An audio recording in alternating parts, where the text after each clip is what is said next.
Hey, Freddie, I was thinking about some of the things that we had to deal with that I think we really need to share with the audience. Um, Even though we've been married 30 years, um, we have that tight relationship and good fundamentals about conversation and all that. We've Yeah. really had to go through a lot when we combined our families. Mhm. And combining families doesn't just mean bringing the kids into a combined family. There's Mhm. extended family that you're probably going to have to deal with. Former, and I don't call them exes. I think that that's not really a good term. I call them formers. It kind of takes some of the heat off in your relationships. But anyway, I digress there. But I think it's really a good conversation we should have with the audience about some of the things that we've seen and how we've worked through it. And that if you're going into a love relationship, some of these conversations could be very, very helpful because you can kind of bomb proof your future a little bit, or at least have a plan and Yeah. take some of the heat off the conversations. Yeah, at least be prepared for it because when you've been married a long time like us, we first got married, my kids were pretty much grown up, but his children were 7 and 9. So fortunately, his former wife and I got along really well and we were fine. Yes. But we did inherit her side of the family, and then we inherited my side of the family, and you just inherit all these, And my side of the yeah, family, relatives. which You was get quite lots of interesting. relatives. Yes, Yeah. everybody, it gets to be really, it could be a slippery slope. It can be real tricky with the different people in your family. And,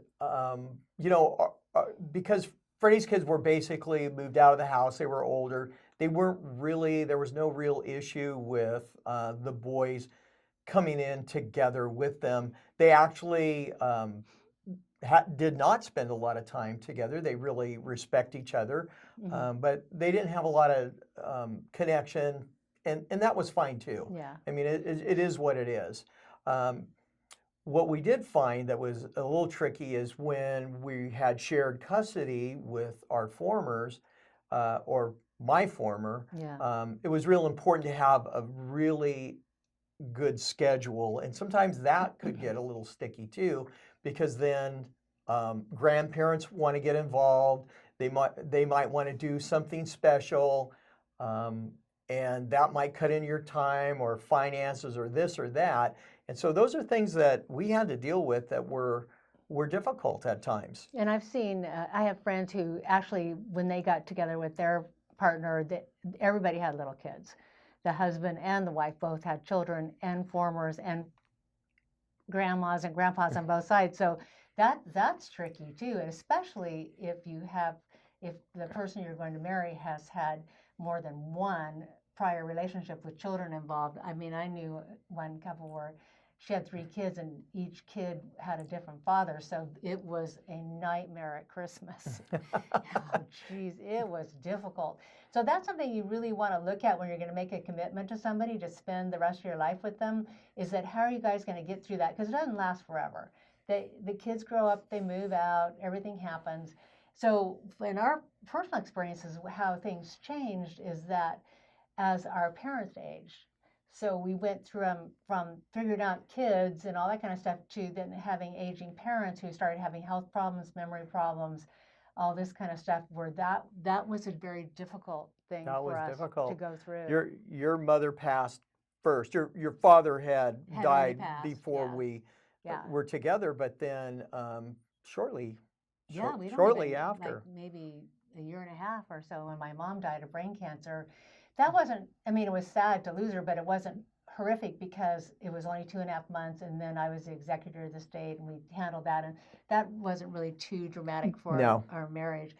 The dramatic part that happens is when you have a parents that are failing and because they won't allow you to help them. right. In the case with my parents, they were retired. They were very active when they were young, but as they got older in their 80s, dementia started setting in. My father was a big gun lover, sadly, from the standpoint of it got really touch and go there. They lived in a city, they lived in Sacramento, and he would get paranoid. And it's, this is going to sound terrible, but I kind of find it, I kind of find it funny is he was so worried about his stuff. He's a former contractor, of course.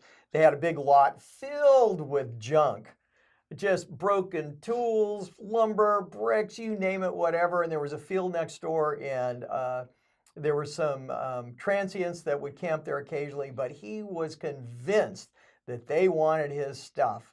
And so as his dementia got worse, he actually ran out in his underwear in the front yard with his .40 caliber. Yeah. And so that what's sad about that is you can't stop it. We didn't live with him. We didn't have any control. We had to navigate that. He could have easily got shot by the police, and probably, sadly, rightly so. I mean, if somebody's wielding a gun around and crazy, it can be tough. So my sister and I had to work together to actually, she had to take him to the doctors, and I had to drive 3 hours from where I was at to the house, collect the guns, and take them.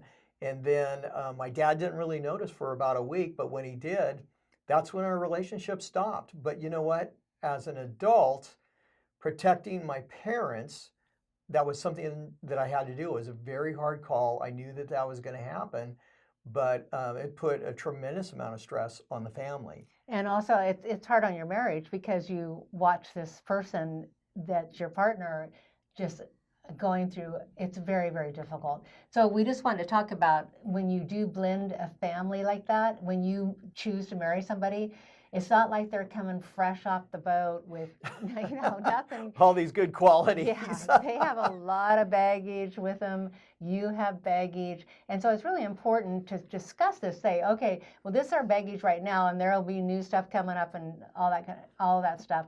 But as we go along, when you look down the road, like if you're paying for your kids to go to college, and then you're helping your parents because they need help now. And so with particularly my oldest daughter, she was really caught in the middle of that for a long time. Luckily, they've been able to work through that, but it's a stressor on the relationship, especially if you're having to dig in your pocket and start paying for, okay, I'm paying for my kids and I'm paying for my parents, and are we ever going to be able to retire? Probably not. Probably not. Or this is the other thing. Luckily, my parents had long-term care, and they bought it early.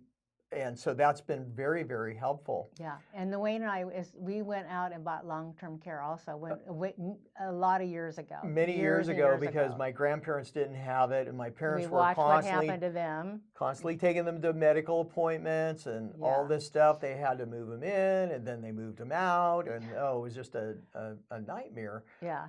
So we decided we instantly ran out and got our long-term care. So a little word of advice: if you're young, go buy it. Go get it. It's hard to qualify when you get older. Yeah, you can't get it when you're older. You can't get it when you're older. So really, our conversation, we just want to talk about because you're going to be with this person for the rest of your life. It's important to look to see what the future can bring, and be able to have the skills of how to communicate through stuff, how to be able to be there for each other during the ups and downs, and realize that really it's all about communication. It's all about communication. Yeah, and that's what we teach. We teach about how when you get into an argument or you get into these stressful situations, how you can de-escalate it, how you can repair. Yeah, well, when things get really difficult to talk about and people feel like they're backed in the corner and they lash out, sometimes your partner just has to hold the space and be able to do what's called a repair attempt and reset that conversation in that moment. And even if it's a matter of, I can't talk right now, I'm crazy, I'm in I call it my reptilian brain. Yeah. But, I love you, I value you, we're going to work this out, we're going to figure it out. But right now, I just can't deal with it, but we will get to this very soon. I promise. I value our relationship. And you need to reset those things and let that person feel heard, even though you can't finish that conversation. Yeah. But that's really important to have a framework that you can go to, that you both realize where you're at, even though you might be incredibly angry, but you know you're going to come back to it, not just put it to the side and not talk about it, or it's going to be a big screaming match from there on, and then things get really difficult to unwind that stuff. Yeah. I think the other thing too is when you're going to share a life together, it's good to have a good financial plan, good insurance plan, understand how the kids are going to go to school. Are they private school? I knew a couple that got together and they really didn't discuss this to the point where one of the parents felt that their kids had to go to a private school. It was very expensive and kind of created a rift with the other person whose family was a bunch of public teachers, and they felt like the education they got at a public school was really, really good and all that. It created a big rift.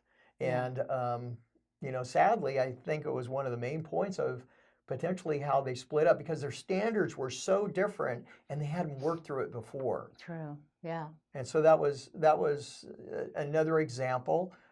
Sometimes when you blend a family, you know, what children eat, what you eat. Yeah. Are you going to cook? I mean, we know some families where I grew up, whatever mom cooked, that's what you ate. And if you didn't like it, you ate it anyway because that's all you were going to get. And then there's other families, it's like you're walking into a restaurant. What do you want? What do you want? What do you want? And there's 5 different meals happening at one time. Yeah. And that's okay too. But that's something you probably really want to work out. You want to know about that. When you're dating and you're trying to figure this out, you know, how do you have a conversation around that? Yeah. And who's going to do the work? Who's going to clean up? Yeah. Who's going to empty the dishwasher? Yeah. Yeah. Who's going to mow the lawn? Yeah. You know, there's all these fun things that you want to really get ahead of and work through. So anyway, in this session of our talks, I think all we really want to say is, you know, go into it with your eyes open. We call it the circle of life. It's all the issues around a relationship that you're going to deal with. Yeah. And it's good to have those conversations in our master class.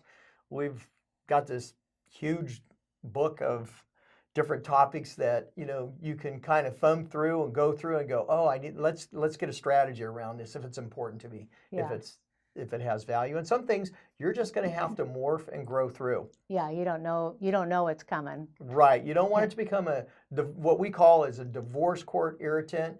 We want it to be a humorous tolerant or at least just a tolerant that you can live with. So anyway, I hope that helps everybody out there. And, you know, you just kind of go forth and take it one step at a time. So we really believe in love and relationship. It's possible for everybody. So what's our saying? Go find your mate. Yeah, go out there, go find your mate. We believe in you.